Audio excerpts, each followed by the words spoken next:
नमस्कार दर्शक बंधु हिंदू धर्मर चैत्र नवरात्रि जो लोके मातांकर 9 रूपर कामना करी विधि विधानर सहित पूजा करिथांती। तेबे एही चैत्र नवरात्रि लोके कम से कम पूजा पाठ रे माताराणी को प्रसन्न करि पारंती। एथर चैत्र नवरात्रि रे अनेक दिव्य दुर्लभ संजोग बनौछि, तेणु एथर 12 व्रतर अनेक गुणाफल मिलिबाकु जाउछि। नवरात्रि रे मातांका पूजन सहित कन्या पूजन मध्य अत्यंत गुरुत्वपूर्ण अटे। कन्या पूजन द्वारा लक्ष्मी विद्या एवं तेज प्राप्त होइथाए। मातांका पूजारे केवल नाली सुगंधित फूल ही अर्पण करंतु। केबे भी स्नान परे ओदा कपड़ारे मातांका पूजा करंतु नाही। गोटिए घरे मातांकर 3टी प्रतिमा रहिबा उचित नुहे एवं मातांका मंदिर रे परिक्रमा भूल रे भी करंतु नाही। नवरात्रि रे अष्टमी एवं नवमी तिथि रे कन्या को भोजन कराइबा एवं उपहार आदि देवा अत्यंत शुभ होइथाए।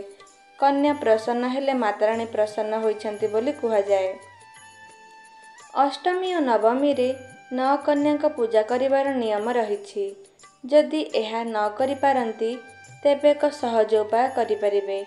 सेही उपायटी हेउछि नवरात्रि रे कोनोसी दिन स्नान करी स्वच्छ वस्त्र धारण करी एक जटा थिबा नडिया को धोई एक थाली पर रखंतु। मातांको भोग लगाइबा सहित कुमकुम लगाई से नडिया रे मध्य कुमकुम लगाई दियंतु। एहाकु मातांका एवं भगवान का चरण अर्पण कर दियंतु।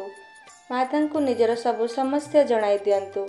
एहा परे मंत्र सर्व मंगल्ये मांगल्ये सर्वे शिवे सर्वाधि साधिके शरण्ये त्र्यंबके गौरी नारायणी नमस्तुते। एहा परे देवींका नबाण मंत्र जप करंतु। एहा परे सही नडिया को उठाई मस्तक रे लगाई कोनोसी 10 वर्षर कन्या को दे दियंतु।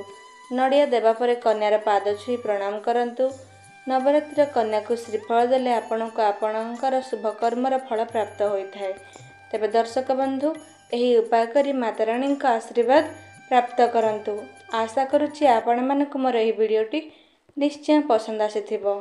पसंद आसीथिले आम चैनल को लाइक शेयर और सब्सक्राइब निश्चय करि दियंतु। धन्यवाद।